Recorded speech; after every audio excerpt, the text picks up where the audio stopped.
One last time, I have to see this ground.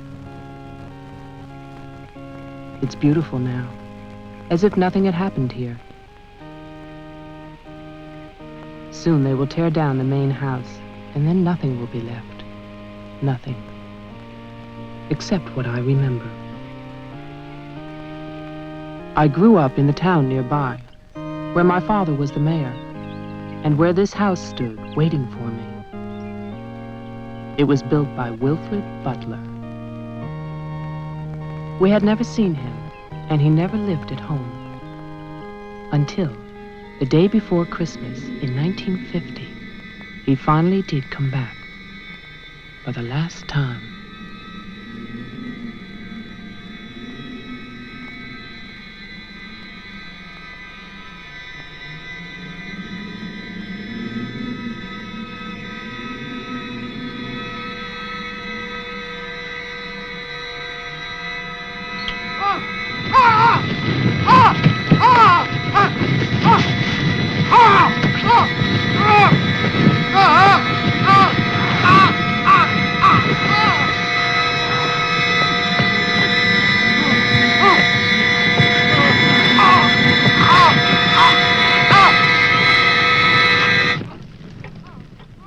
All of us believed that his death was an accident. No one knew that another person had come to Butler House that Christmas.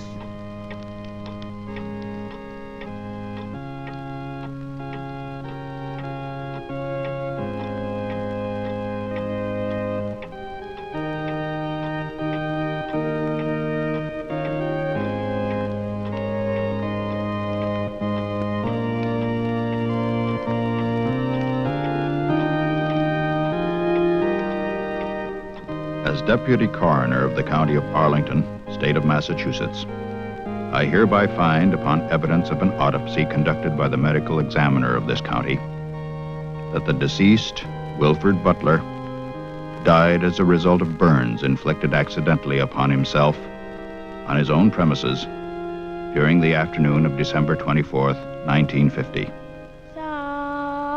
No further inquiry shall be held over the body of the deceased, and this inquest is officially closed. All is calm, all is bright, round yon virgin mother and child.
After the coroner's inquest, on New Year's Day, they buried Wilfred Butler.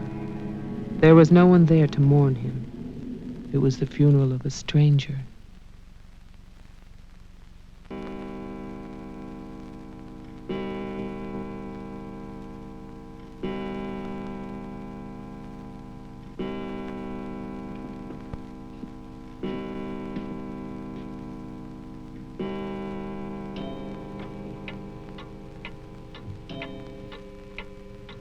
I, Wilfred Butler, being of sound mind and body,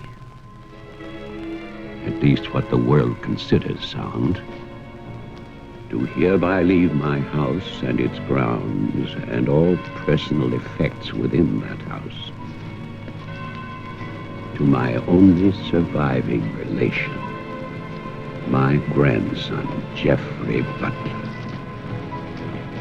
And I solemnly charge him with one duty.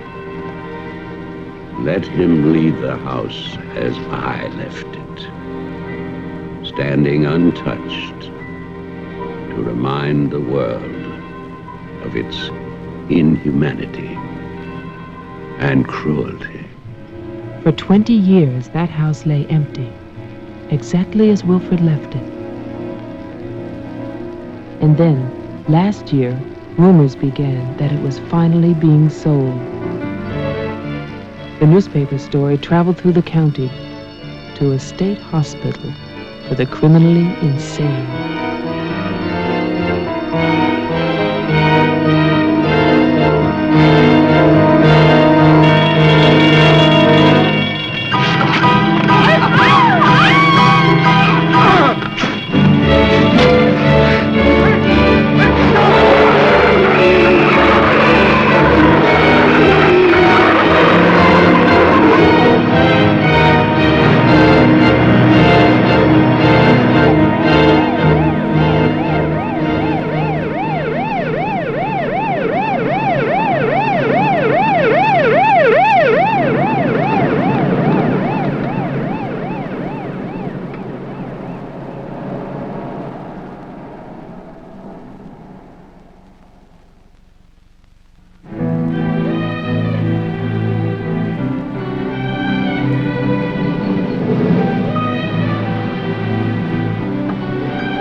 The man who came to sell the house had never seen it.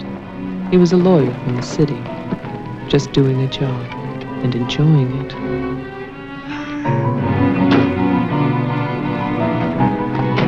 Stop! And look serious, please. Oh, you're hopeless. Oh, look! Hey, wait, where you going now? The mayor's gonna have a fit, kid. One more shot. Come on. Stay there. I want one together. And smile.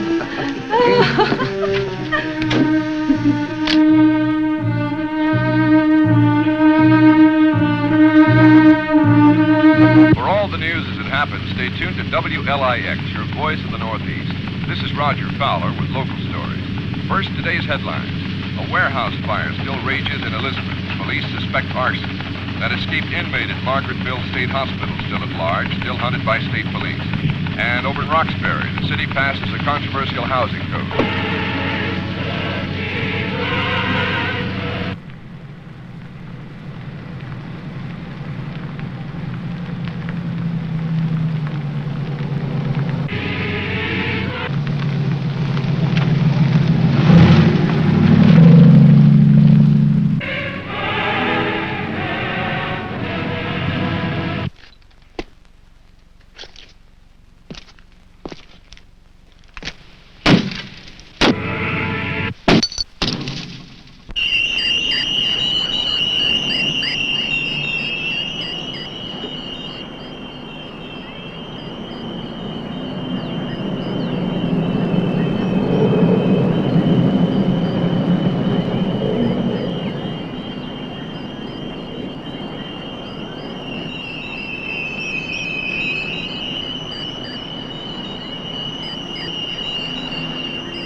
Well, didn't I tell you? It's beautiful. Can we see the rest of it? Honey, that was it. I think the mayor's waiting for me. My love is such an important man. Right. Laura always says that. Darling, What? don't be long. Honey, if you get bored, just look at the view. Sooner or later, that viaduct's gonna take us back home.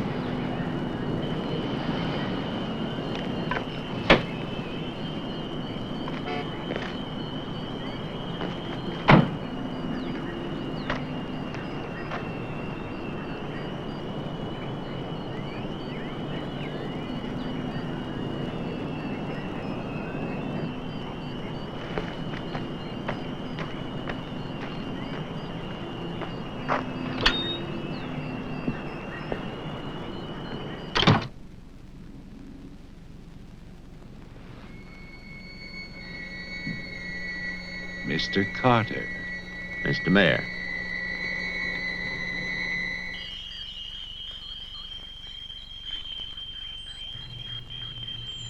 Let me introduce you. This is Charlie Towman, who publishes our weekly newspaper, The Patriot. Mr. Towman.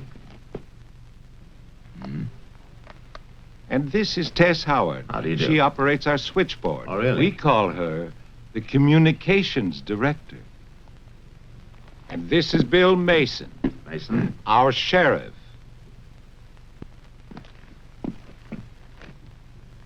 Won't you sit there, Mr. Carter, at the head of the table? Thank you.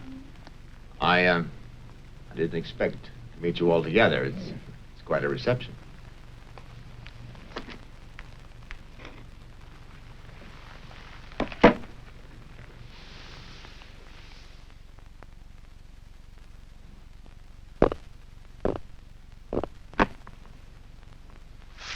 All right, let's begin. As you know, I've been retained by Jeffrey Butler. The matter concerns the house that he inherited from his grandfather, Wilfred Butler. Go on, Mr. Carter. I believe that you offered to buy the house for my client. Offered. We begged him. We wrote letters That's and we... enough, Tess. Well, it's true. Trouble. There's always trouble. I can sympathize. I spent the last 20 years and more driving people away from there. Prowlers, burglars, kids, they're the worst. Chasing for nothing because of that will. That dribble about humanity. No. Inhumanity. What the hell is that, huh? Yes, well, he was a bitter man. Hate. It must have been very hard. It must have been hate.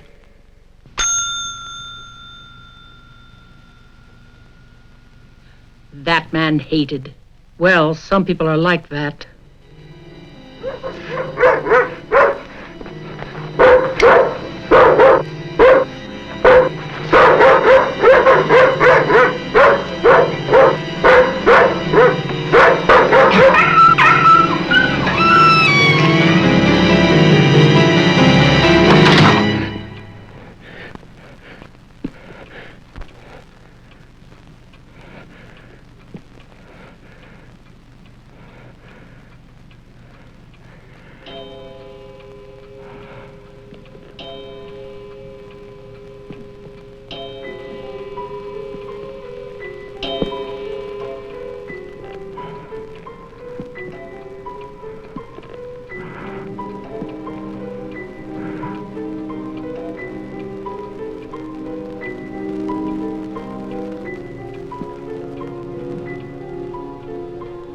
The question is, well, do you still want the house?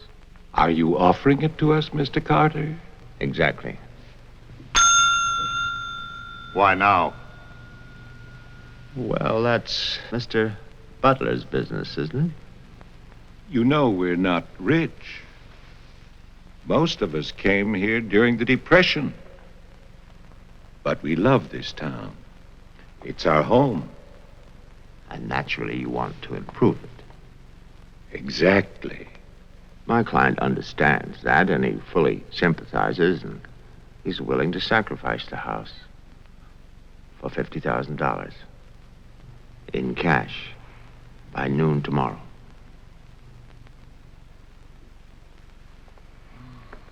That's an awful lot of cash. It's also an awfully good bargain. You could go to Wilton.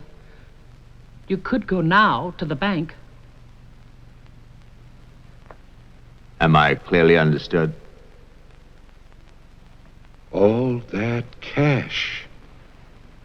Perfect. I'll wait for your answer till tomorrow. You're spending the night here? Yes, May I ask where? at the Butler house. We could put you up at the motel as our guest. No, the house is fine. The Paradise Motel. That's very kind of you, but I'm meeting Mr. Butler about some personal items. You'll want a phone. I can reconnect the line. Don't trouble, please. No trouble. You'll need a phone. Don't want to be stuck out there. Well, you've convinced me. Thank you. By the way, have you known Mr. Butler a long time? No, I've never met him. He called me and asked me if I'd handle this for him. I said yes. He had the key delivered to my office. Mr. Mayor, Sheriff, Mr. Towman, Tess Howard. See you all tomorrow. In fact, I'm looking forward to it.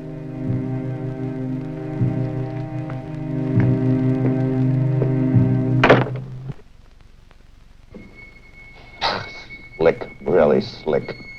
He's a big lawyer, Bill. You've got to expect that. Don't tell me about lawyers. Oh, you see the way he looked at us? You see his clothes? He's doing his job.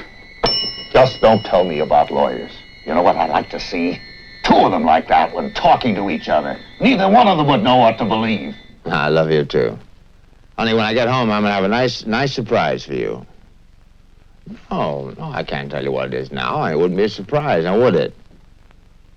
No, I can't come home now, but it'll be very soon. Very soon. Honey, of course I miss you. Yes, I miss Mommy too. Laura, how are you, kid?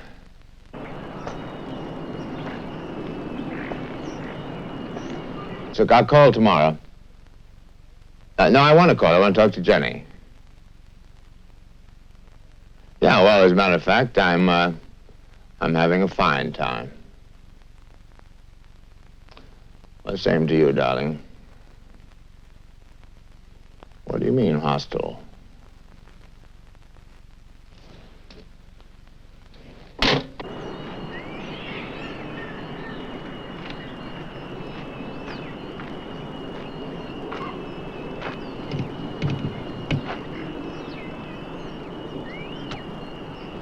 I was wondering, if we get it, what then? Tear it down. Okay. I'd better get going. Do me a favor, Tess. Call Diane, tell her I'm going to Wilton, and I'll be back late.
It's fantastic, isn't it?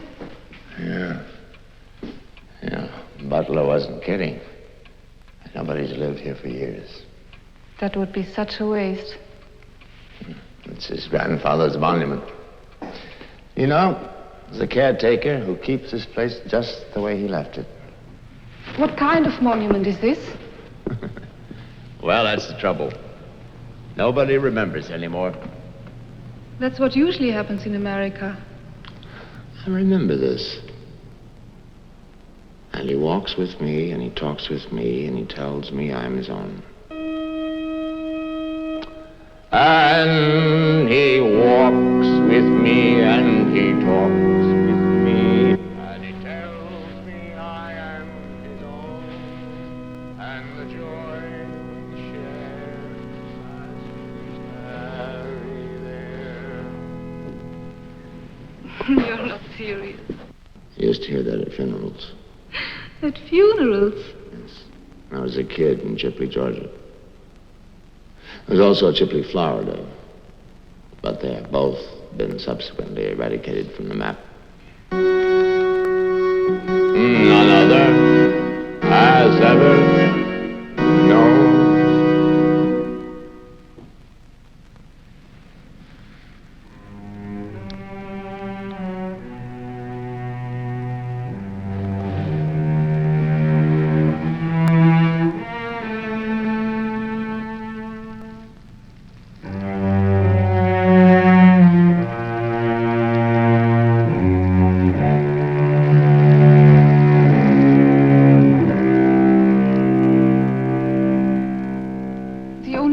Was a delicatessen, so I brought you pastrami, salami, potato salad, macaroni, everything you like.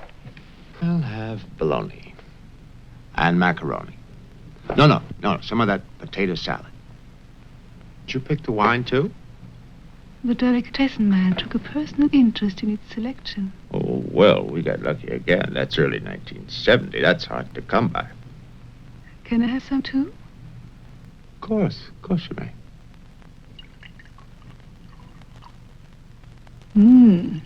Thank you.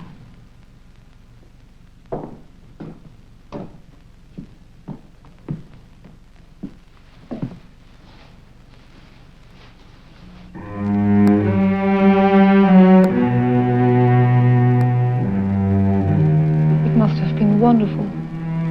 What? The people who lived here. They must have had a wonderful life. Well, I hope they did. Wilfred Butler must have believed in something. Look at that stone fireplace, parquet floor, the mahogany, this table. And you probably think this place is made of wood, right? Well... Wrong. You know what his grandson told me? Underneath that wood, there's 2 feet of stone. The foundation is 8 bricks wide. Now, someday they're going to come in here and they're going to tear this place down and they're going to build little tract houses all over this property on quarter-acre and half-acre lots. And that bulldozer's going to come up that hill toward this house. And it's going to get the surprise of its life. They built a kingdom out here. Only nobody's left. No? Butler has a grandson. No. He's probably like the rest of us, wants money. You know, he's asking $50,000 cash for this place, and if he only wait, he can get at least $250,000. But he won't take his time. So he'll get screwed.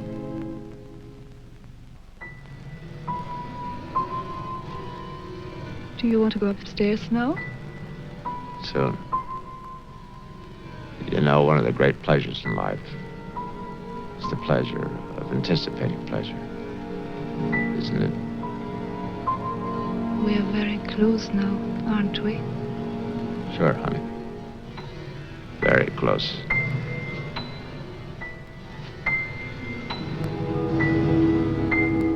I don't see any beds yet. Well, keep looking, honey. Butler said the place was furnished.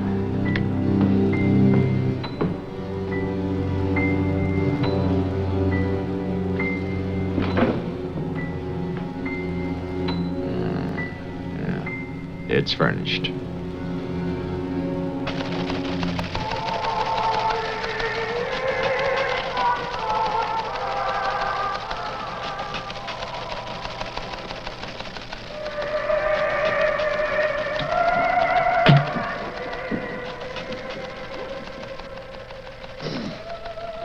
Anything doing? No, sir. But look at this.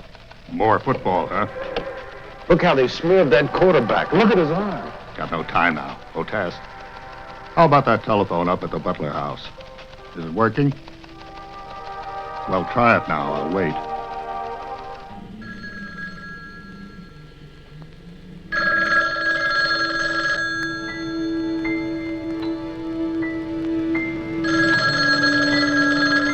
Hello?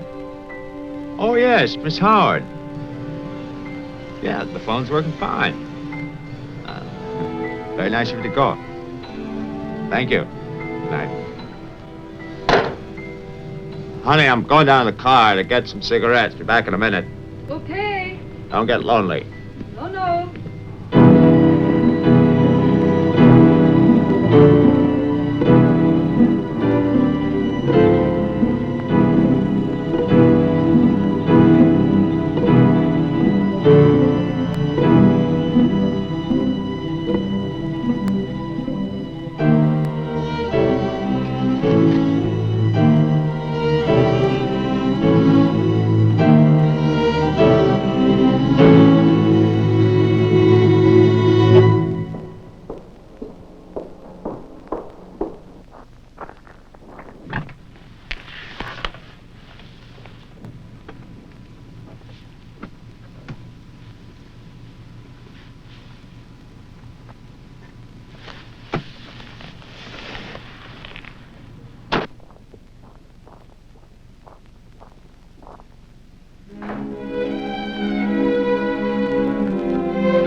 Did you get your cigarettes? Yes, I did. May I have one? Sure. Oh, it's the most amazing things. These cigarettes come in these very small packages these days. Oh, that's for me? Mm-hmm. Can I open it? Oh, no. Our Christmas is day after tomorrow. Is that an order?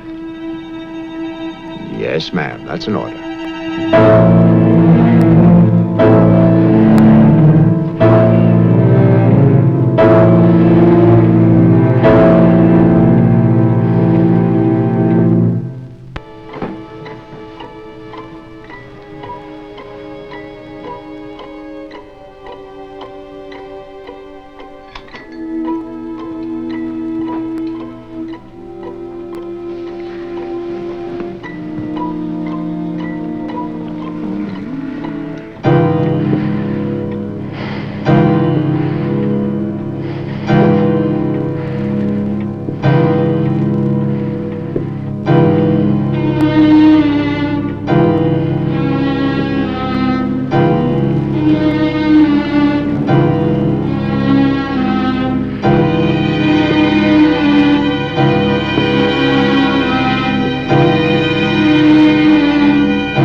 Bill, someone's calling from Butler House.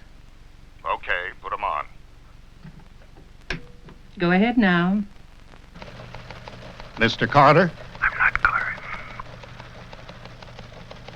Who is this? The owner.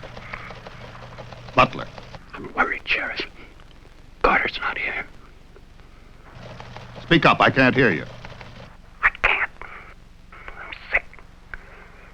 Can you come here? What is it? What's wrong? His car's here, but he's gone. Won't you come? Okay. Now you stay put in that house. I'll wait for you. Please, hurry. I'm afraid. Now take it easy. I'm coming.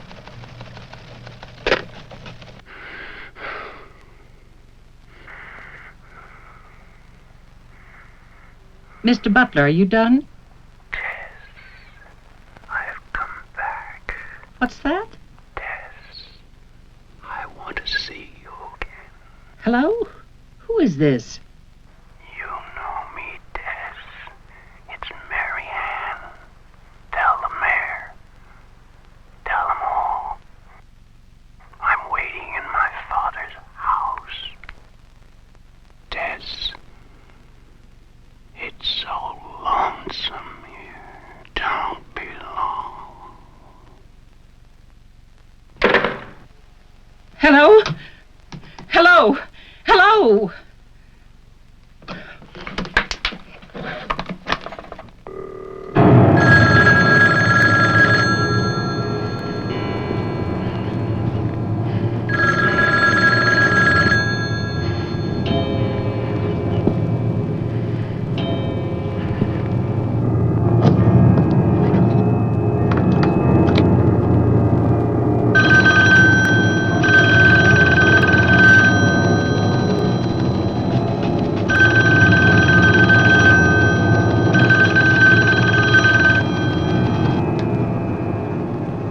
My God, where is everybody?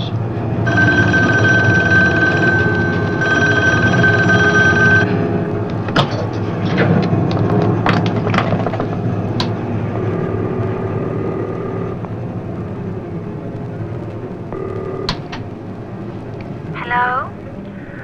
Oh, Maggie, thank goodness.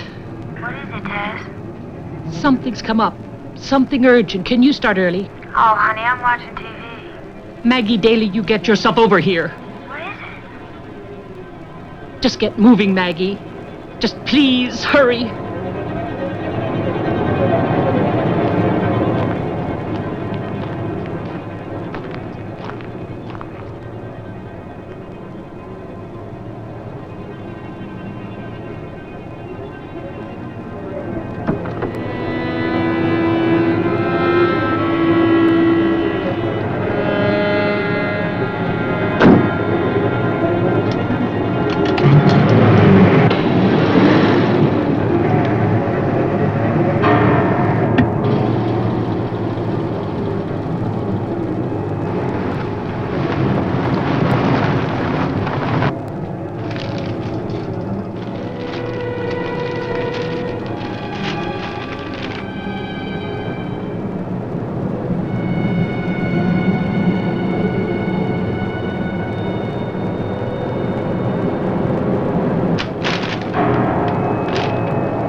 Come in.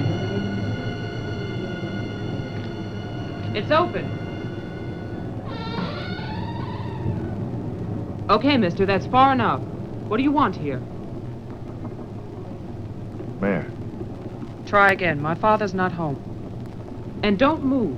you want me to put my hands up? No. Just stay there. What are you staring at? I seem to remember you from the road. That's why I'm holding a gun. You scare me. Well, that makes sense. Thanks. Does everybody carry one here? You can ask the sheriff when he gets here. I'll call him. I'm sorry to disappoint you, but the sheriff's office is empty. How do you know? I was just there. Who are you? Jeffrey Butler. Oh, you're the one who's selling the house. Yes. Have you any ID? Come on. Don't laugh at me. I want your ID. Some maniac escaped from Margaretville.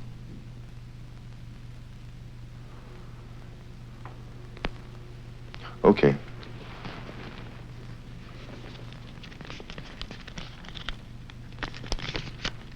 Put it on the table.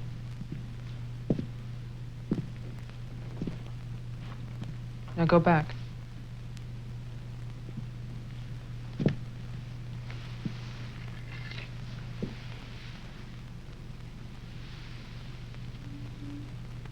California license. Lucky you. Would you like to see my maniac card from the asylum? They give you one when you escape.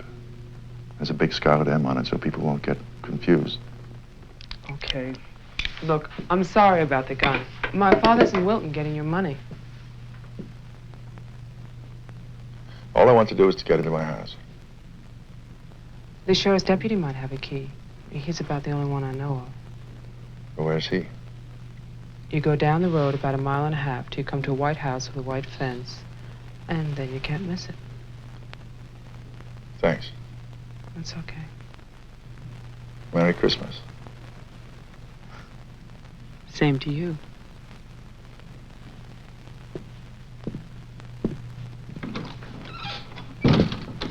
If I don't call back in an hour... What? Call the mayor or Mr. Towman and nobody else. Promise me you'll do that. Well, sure. Mark it down, honey, so you'll have it. Sheriff to 301. I'm heading west on Route 5 to Butler House. You'll hear from me.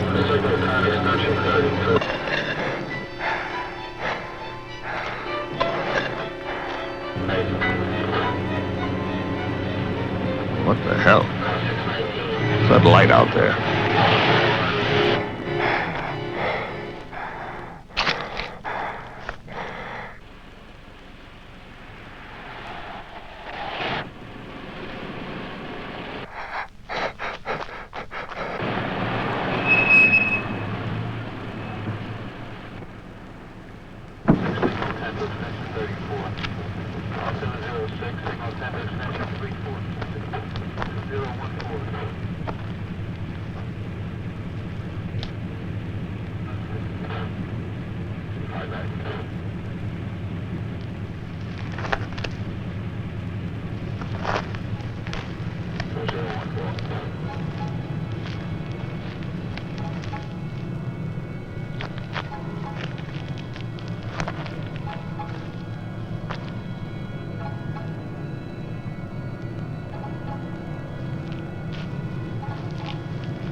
Hi. Hi. Did you find the deputy? No, I wasn't there. Oh. I was thinking, isn't your lawyer supposed to be at the house? The door was locked. His car was there, so I borrowed it. You mean you stole a car? Yeah. Keeping it warm. What if he needs it? Let him find me. Who's coming to dinner? Oh, Daddy. We always have dinner every Thursday. Do you want something? No, I ate Paradise Motel. Yeah, I know. It's awful. What about a drink? Yeah. It's cheap bourbon, but that's a big favorite around here. Do you want ice? No, straight. You look tired. I am tired. Well, here's to a fast dollar. Cheers.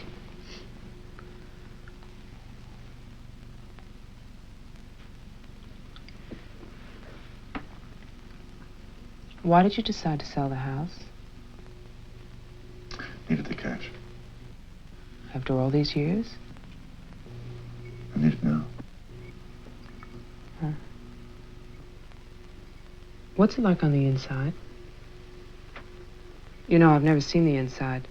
When I was a child, my father told me to stay away from it, or something terrible might happen.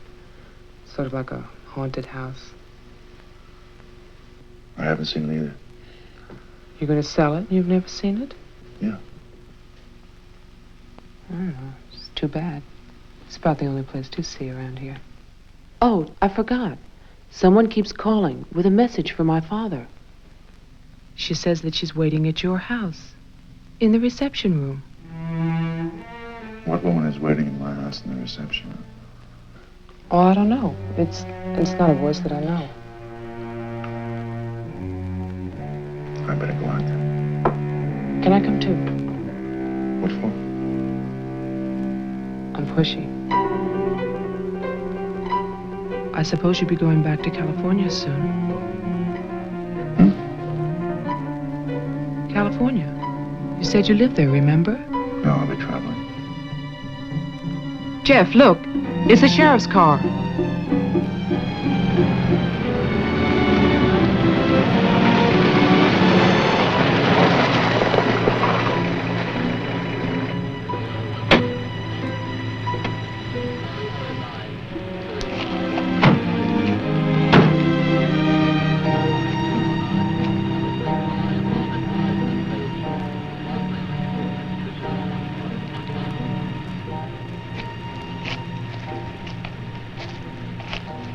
There's a light. Look at that tombstone. Pretty cheerful. Who bears the cross shall wear the crown. Wilfred Butler. My grandfather. Oh.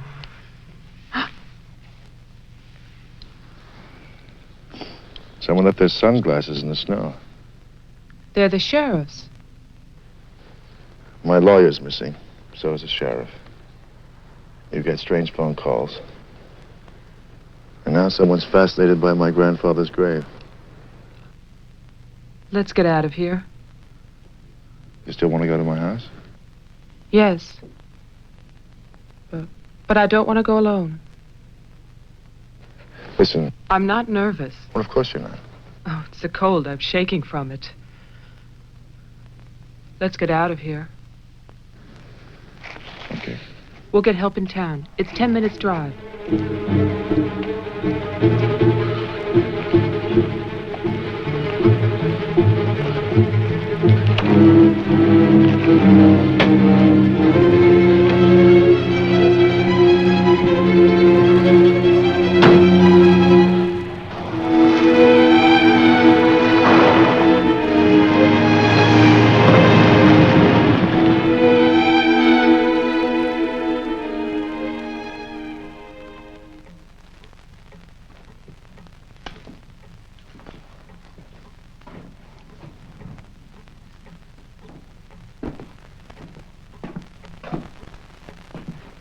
Night, Mr. Towman.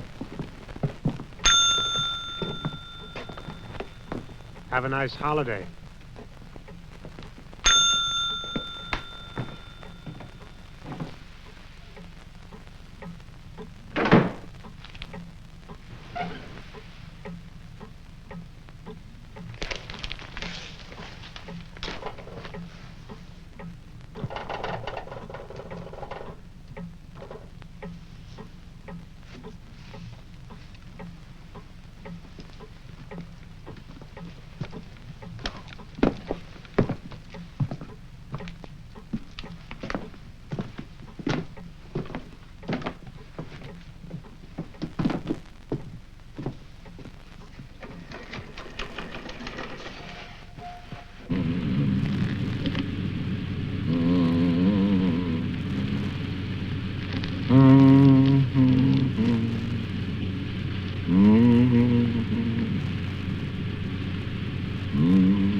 Deputy's not here, but Towman is.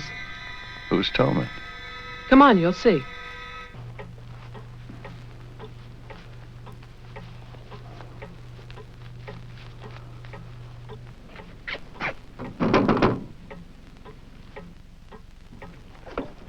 Mr. Towman, wait. No, please, I have to talk to you. I'm sorry. This is Jeffrey Butler. He's the one who's selling the house. He can't get inside the place. And my father's gone to Wilton. So we wondered...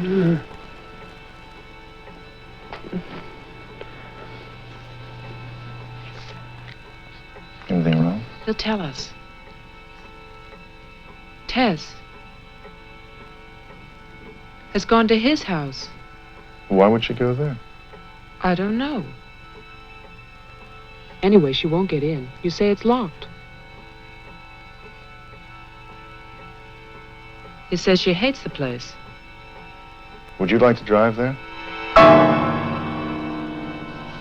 Diana could stay here, lock herself in. I need a key.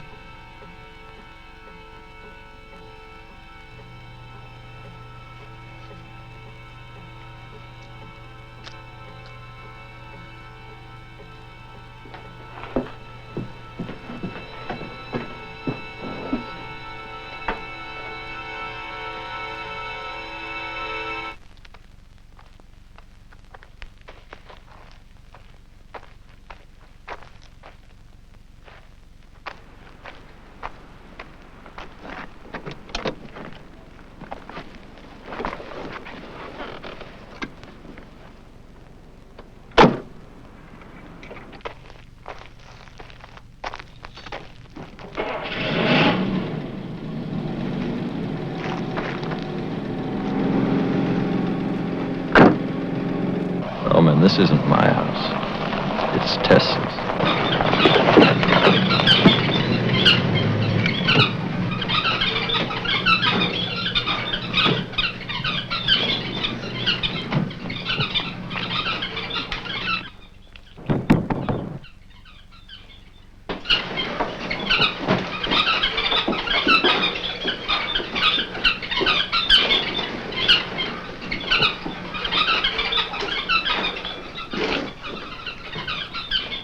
Tess isn't here. Are you satisfied? She must have gone to my place. Well, why wouldn't she go there? She hates it. Maybe she went to see the woman who's there. Someone called the mayor's house before. Said she'd be waiting.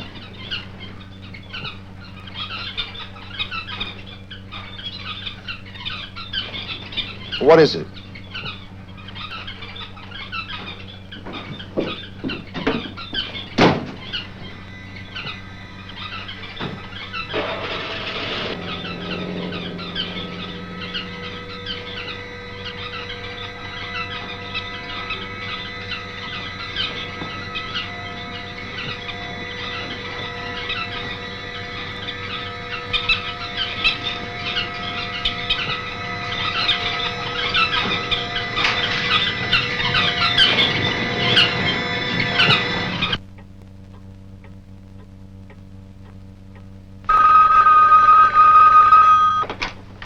Hello, Jeff?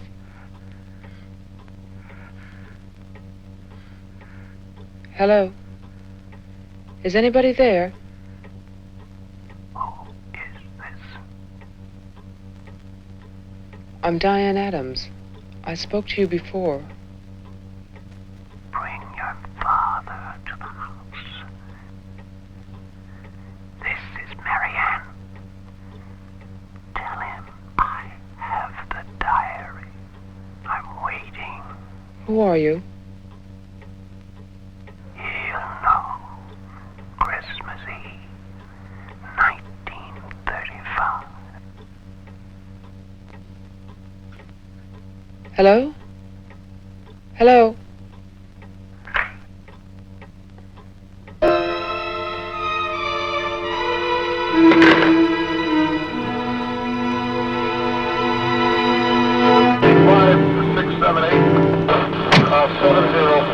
Signal 10, 704, C Charlie.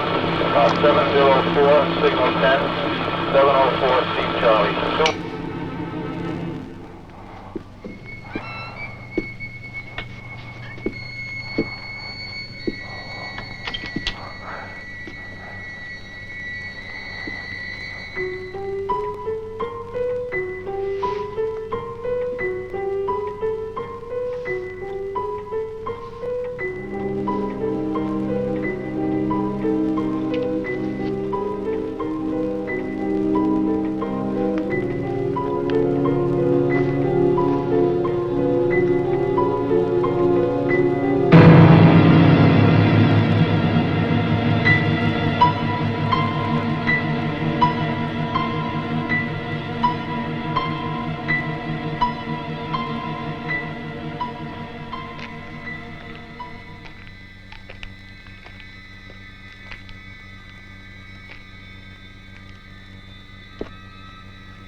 Sheriff, I saw your car.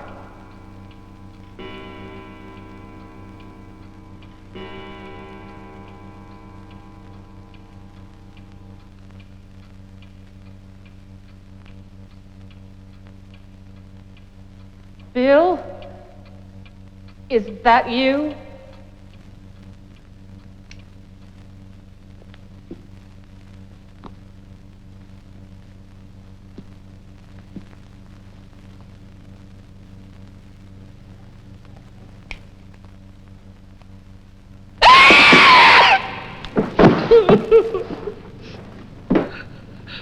Tess, you can't see me, but I can see you.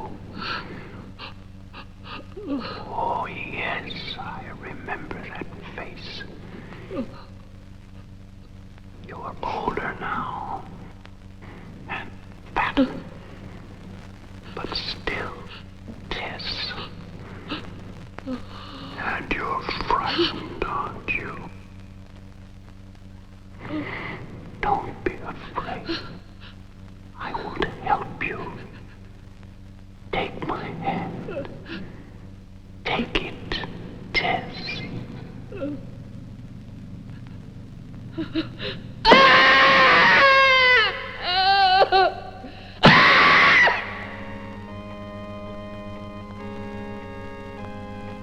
The person on the telephone said 1935, Christmas Eve. But that's not the beginning. In 1927, Butler House was restored by Wilfred Butler. After that, I find social notes, parties, nothing special.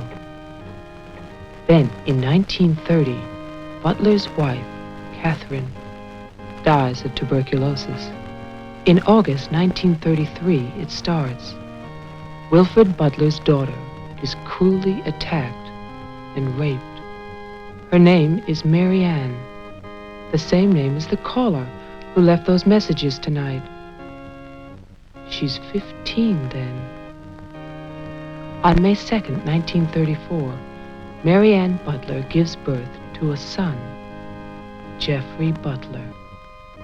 Jeff. Early in 1935, Butler House is turned over to a Dr. Robinson as an asylum for mental patients. And then Butler goes on to say that he has committed his own daughter.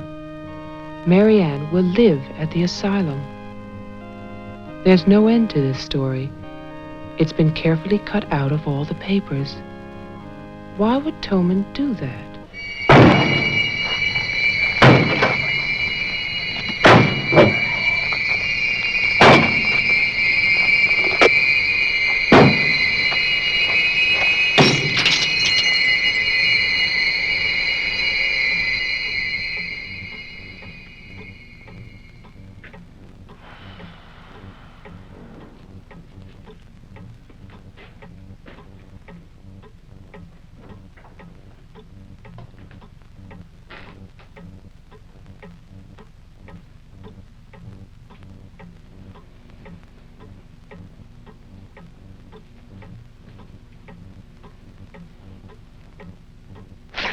You scared me. Oh, what happened? What happened is, Tess has 40 bird cages. Towman is hysterical. Everybody's at my house but me. It's cold outside and you forgot to lock the door. Joe, how old are you? How old am I? You mean, how many years have I lived? No. There's a lot in the paper about your family. I don't want to talk about my family. Wait a minute. There's a woman calling, and she says her name is Marianne. That was your mother's name, wasn't it? My mother died in childbirth. That's when I started traveling. It's not what the papers say. What's your point? I just thought that you should read something for your own good. Nothing you could tell me about my past or future would be for my own good.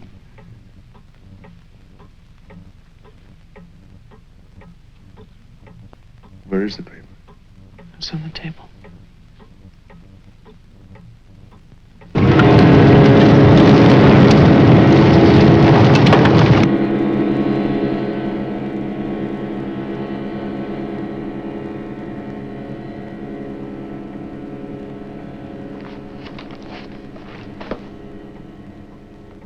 It's so stupid to lie.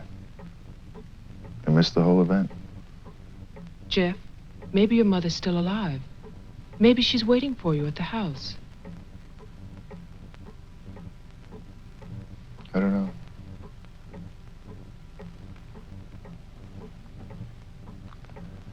Come on. No more side trips. Let's go out there.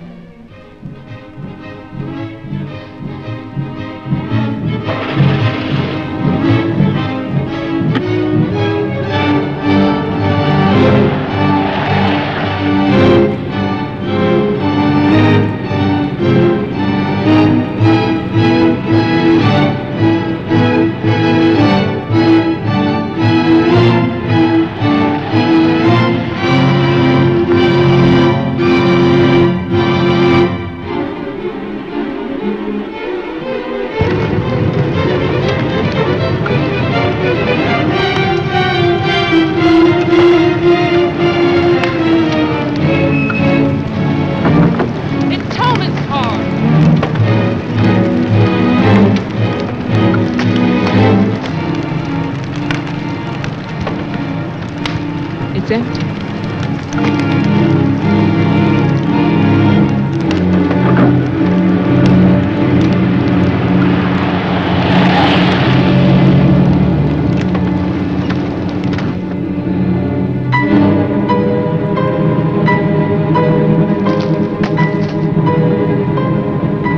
Jeff, look!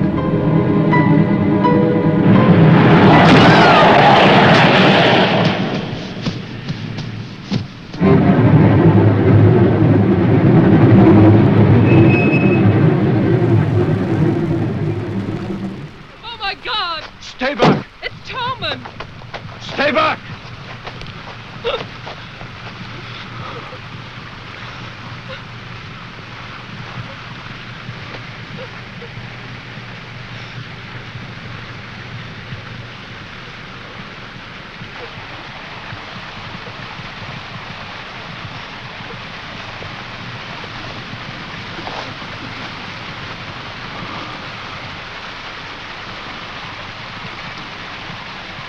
He's dead.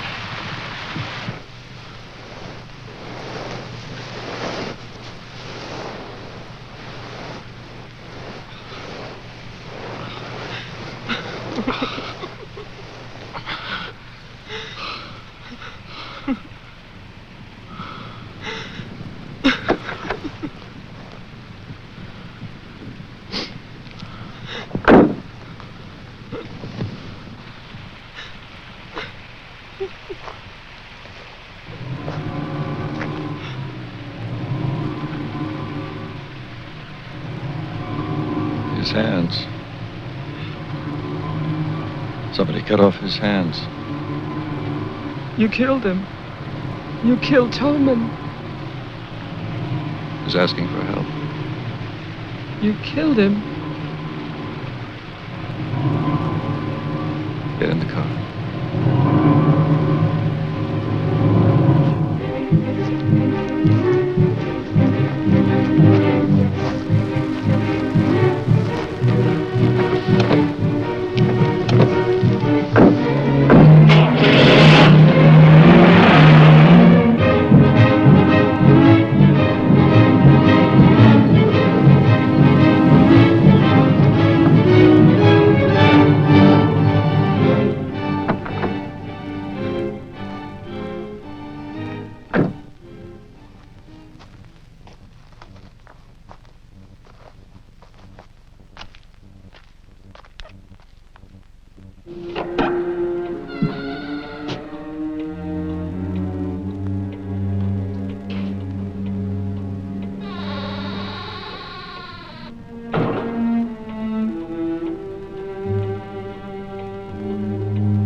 Butler House.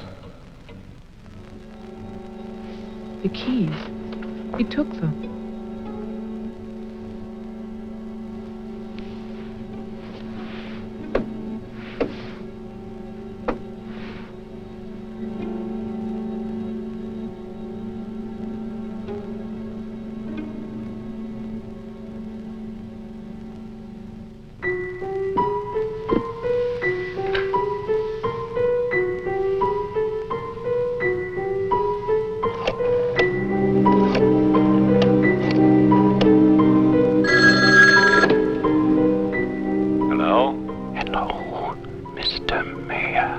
Yes, what?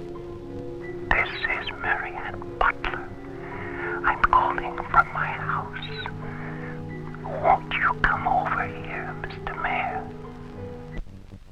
We're having a reunion.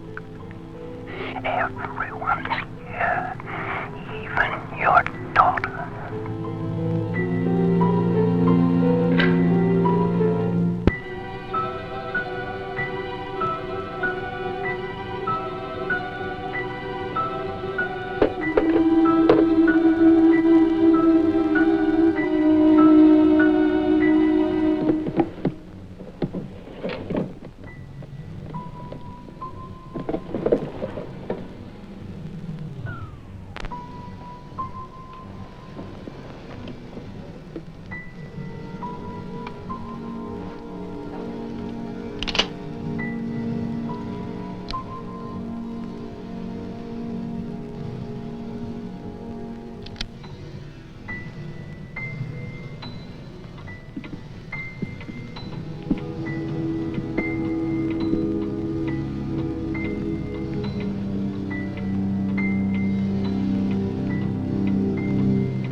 I write this knowing that no one shall ever see it.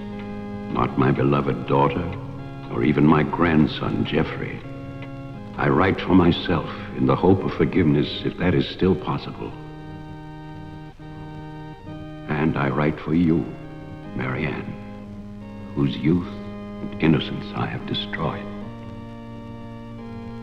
By 1935, the doctors had treated my daughter for a year. I had believed they could cure her. The child, Jeffrey, was taken from us and sent to California. I turned my house into an asylum. I brought doctors to live there. I welcomed other patients. Useless. All of it.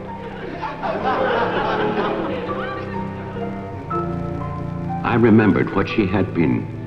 There was never a lovelier, happier child.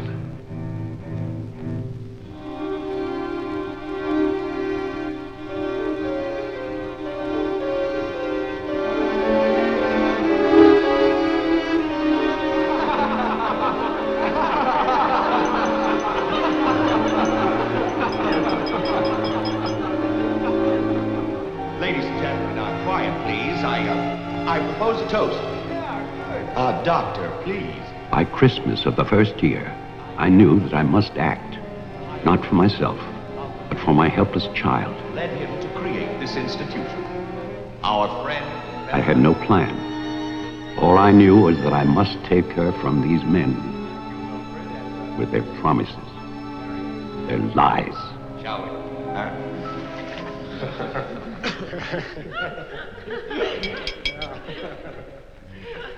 For he's a jolly good fellow, for he's a jolly good fellow, for he's a jolly good fellow, which nobody can deny, which nobody can deny, which nobody can deny, for he's a jolly good fellow, which nobody can deny. I knew that they would gorge themselves into a stupor that afternoon. It was their celebration. I expected no less. Since they had come into my house, they had acted as if they owned it. They had behaved like poor relations, half guilty, but finally unable to control their appetites.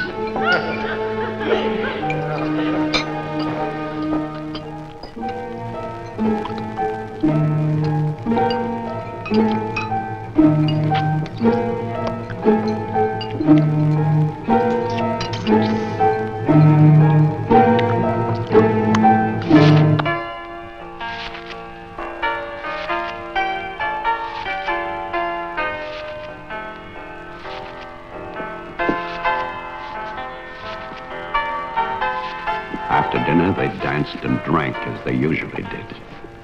All the time, Robinson would smile and reassure me. They expected me to believe, because I had no choice. Wilfred, trust me. He really believed Marianne would be well. He saw a light. There is a light at the end of a long tunnel. Believe me. There is a light at the end of a long tunnel.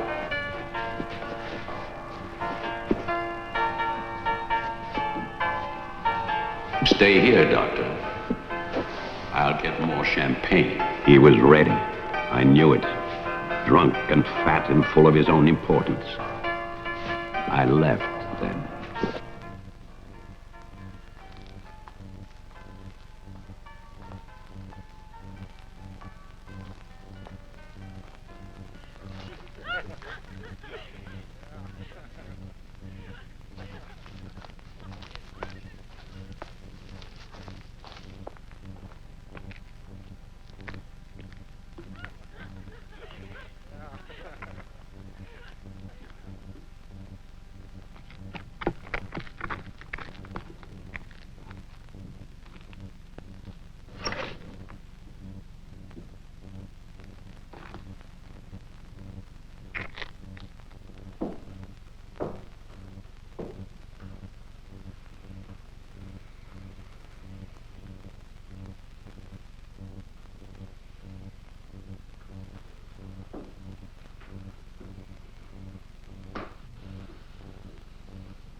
My cruelty to Marianne was inhuman.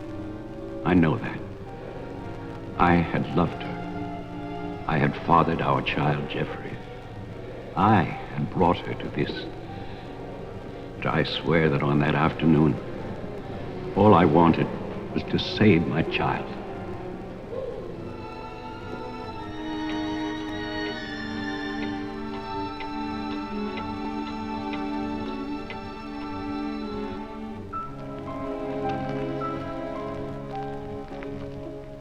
My hope was to get her away from that house. But also, I wanted to set free those other wretches who had so long been abused by the doctors.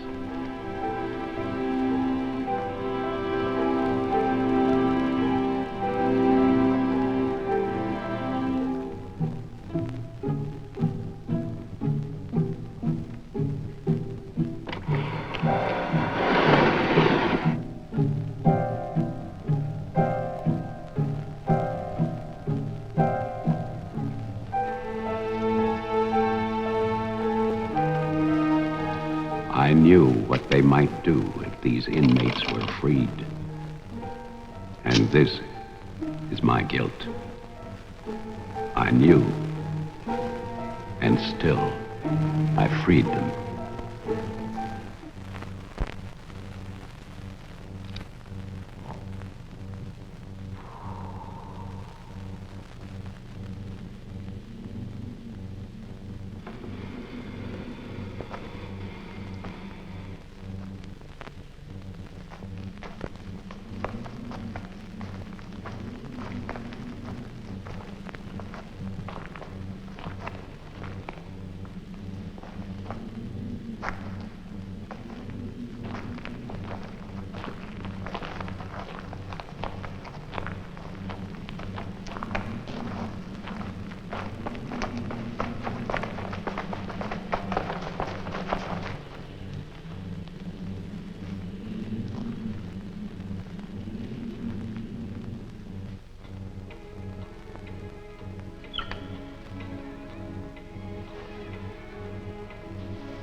after the inmates started for the house, I went to get our car to take Marianne away. I do not know exactly when she slipped away from me. I assume that when they saw her in the dining room, the inmates believed her to be part of that household which they hated. And so, they killed her. Later, there was a celebration. And then most of the inmates fled. I don't know where. But I shall never forget what they did to my child. Since that Christmas, I have lived in prisons and asylums. Lived anonymously, as an animal. I have wandered in bitterness until all seasons have become as one. And that is a season of vengeance.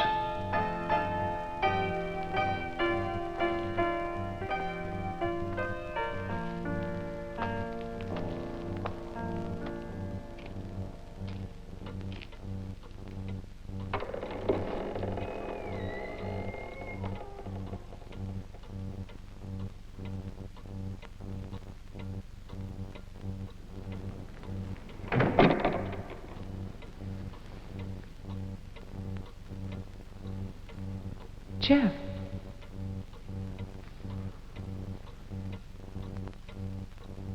Jeff. Wilfred Butler is still alive. This is still his house. Your grandfather died in 1950. He was burned to death in this house. My grandfather poured gasoline over a squatter he found here. The town wanted to believe he was dead. They still do.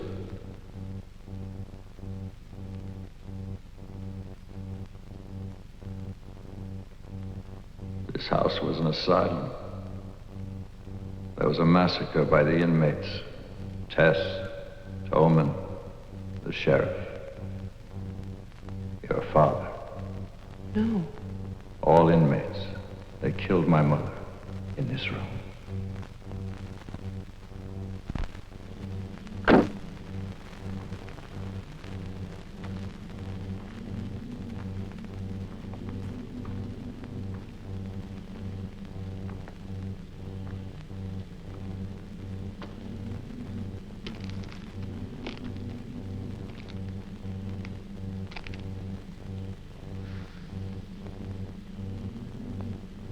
Who's that?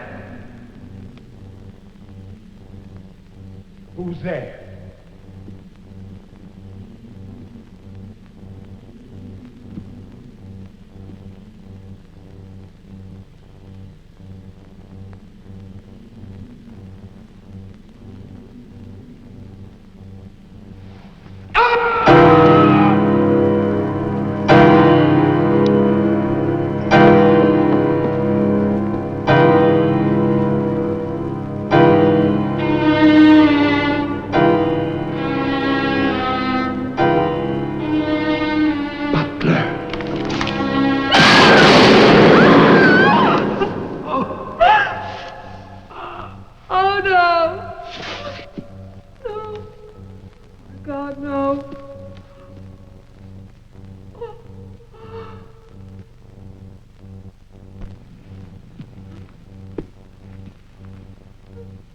Daddy? Daddy?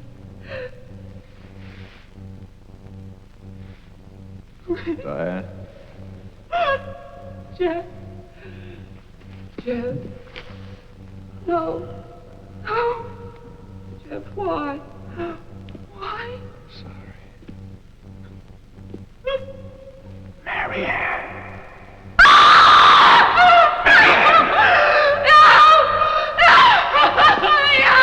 Don't run away. Don't. I'm your father. Don't be afraid. I won't hurt you. Please. It's all right. I won't hurt you. I need you. I want to see you.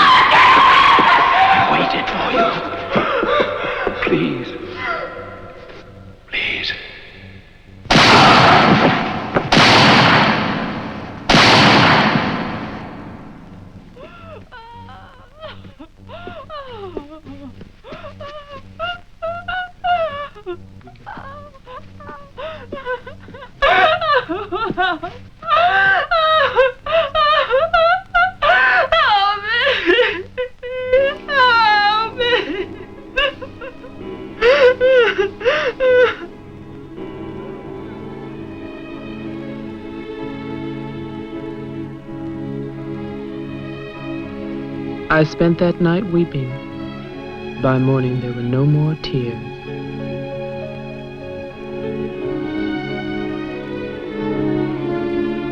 I know that my father and Jeffrey both thought they were shooting at killers, but they were simply the last victims in that house of victims.